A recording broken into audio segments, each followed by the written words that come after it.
Encounter से कानून व्यवस्था ठीक हो जाएगी, तो फिर इसका मतलब यह है कि जो पहले इनकाउंटर हुए थे उसके बाद तो कोई आपराधिक घटना उत्तर प्रदेश में नहीं होनी चाहिए थी। जो पुलिसिंग है, पुलिसिंग नहीं हो रही, और पुलिसिंग इसलिए नहीं हो रही है क्योंकि अधिकारी और कर्मचारी सब लूट में लगे हैं। क्या आप और हम लोग नहीं जानते कि आईएएस फरार है, अंडरग्राउंड है आईएएस, और सुनने में आ रहा है कि जो सीएम ऑफिस है या सीएम आवास है वहीं पर वो अधिकारी छिपा हुआ है। और क्या आरोप है उसके ऊपर? अगर हम आपकी खबरों को सही माने, जो खबरें आपने बताई हैं, दिखाई हैं, और जो सोशल मीडिया पे आया है कि 700 बीघा जमीन, कई मकान, कई प्लॉट, और याद रखना जो अधिकारी अच्छी पोस्टिंग पाता है तभी अच्छी पोस्टिंग पाता है जब मुख्यमंत्री का खास होता है, और मुख्यमंत्री जी का खास होने के कई रिश्ते हैं उस अधिकारी के, कई रिश्ते हैं, वो करीब के रिश्ते हैं, इसकी वजह से खासम खास थे। और उसका परिणाम क्या हुआ? निवेश के बहाने अपना निवेश चला रहे थे। और याद रखना, ये कमीशन का झगड़ा नहीं था, ये बंटवारे का झगड़ा था। सरकार को पता ही नहीं कि कब से बंटवारा हो रहा था सही सलामत, किसको ज्यादा मिले, किसको कम मिले। और लखनऊ में केवल एक अधिकारी नहीं, भारतीय जनता पार्टी के चुने हुए लोग, आप जानकारी कर लें, मोहनलालगंज तहसील, सरोजनी नगर तहसील, हमारे नेता भी होंगे यहां पर मौजूद, उन तहसीलों के सबसे ज्यादा जमीनें भारतीय जनता पार्टी के नेताओं ने कब्जा किए और भू माफिया बनकर के आए हैं। वो भारतीय जनता पार्टी के सेवक लोग नहीं हैं, वो भू माफिया हैं।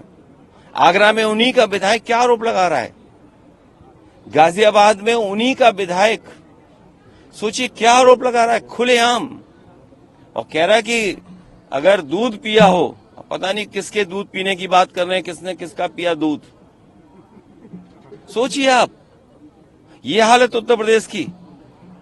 और अधिकारी, सरकार मिलकर के जनता को लूट रही है। रात ही में अयोध्या का मुझे जानकारी मिली कि एक एसडीएम शिवम यादव पे लगातार दबाव बना रहा था, लगातार एसडीएम गाली गलौज कर रहा था, और दबाव इस बात का बना रहा कि पैसे दो उसको, पैसे नहीं दोगे तो तुम्हारे पे कार्रवाई हो जाएगी।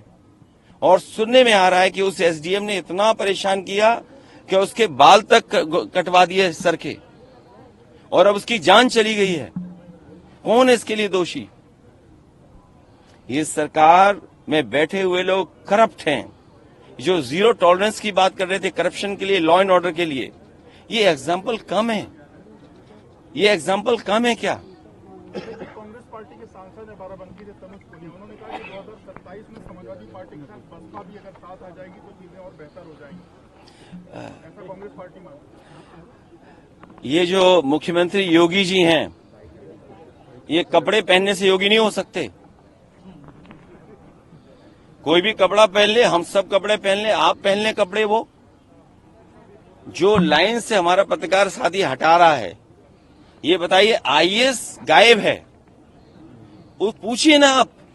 मैं अपने पत्रकार साथी से कह रहा हूं कि बाराबंकी तक चले गए, इसी लोहिया पार्क में एक चोरी का दरवाजा है जहां से आईएएस लोग वॉक करने यहां आते हैं। आप पूछिए कि वो आईएएस कहां है जो जिस पर आरोप लगा है इतने कमीशन लेने का।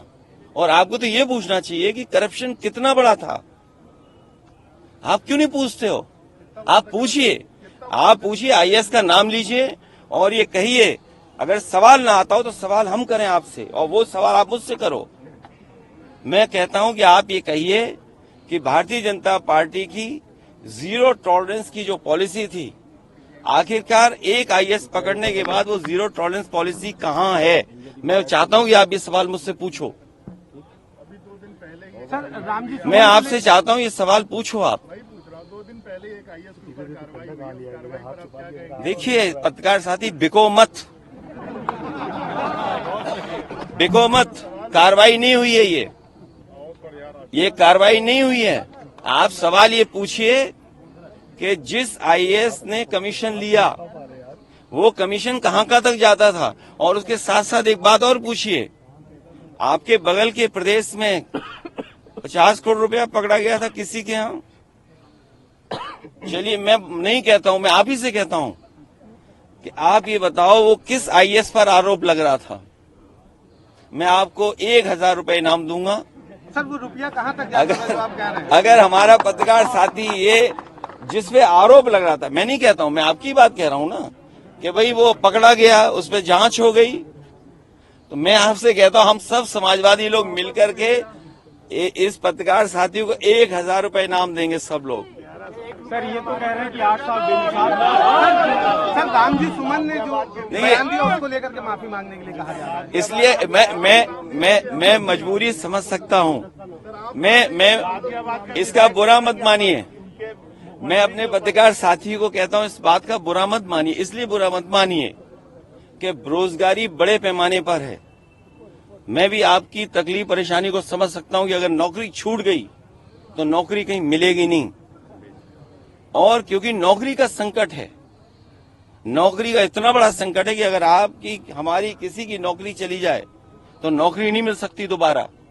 अगर भारतीय जनता पार्टी छत्रपति शिवाजी महाराज जी को मानती है और विकसित भारत का सपना देखती है, क्योंकि इटली विकसित भारत है, विकसित भारत उस तक पहुंचना चाहता है, इटली भी विकसित है, दुनिया में वो विकसित देश है, तो क्या अगर चर्च ने अपनी गलती स्वीकार की थी, माफी मांगी थी, तो छत्रपति शिवाजी महाराज जी का बाएं पैर के अंगूठे से तिलक हुआ, उसके लिए भारतीय जनता पार्टी माफी मांगेगी कि नहीं मांगेगी?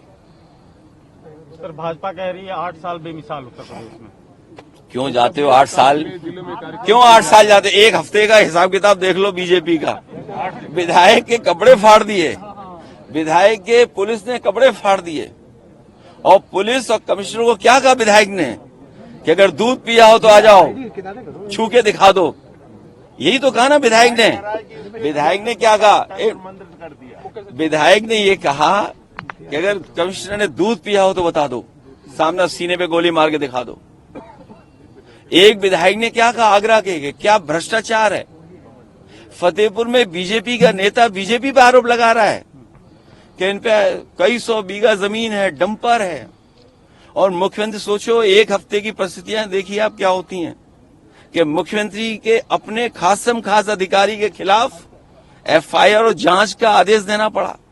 तो अगर एक अधिकारी करप्ट है तो सोचो कितने अधिकारी करप्ट होंगे। जितने अधिकारी मुख्य स्थान पर बैठे हैं उनके बारे में मुझसे बेहतर आप लोग जानते हो। आपने बताया सर वो करप्शन का पैसा कहाँ तक जाता था? सब पे बंटता होगा, बंटने का झगड़ा सुनने में आ रहा है। बताया आरोप चीफ सेक्रेटरी तक लगाया है। नहीं तो चीफ सेक्रेटरी कैसे बच जाएंगे? सब जानते हैं कि चीफ सेक्रेटरी भी उसमें शामिल रहे होंगे। और अब क्या करेंगे कि समाजवादी पार्टी के लोगों को पकड़ो, नेताओं को पकड़ो, मीडिया के सामने से उनके घर में झांको। अरे हमें तो वो दिन भी इंतजार है कि सरकार ने क्या किया था, हमारे घर को गंगा जल से धुलवाया था। याद है ना? याद है? आप भी पत्रकार लोग थे, किसी के फोन पे गए थे सुबह घर में।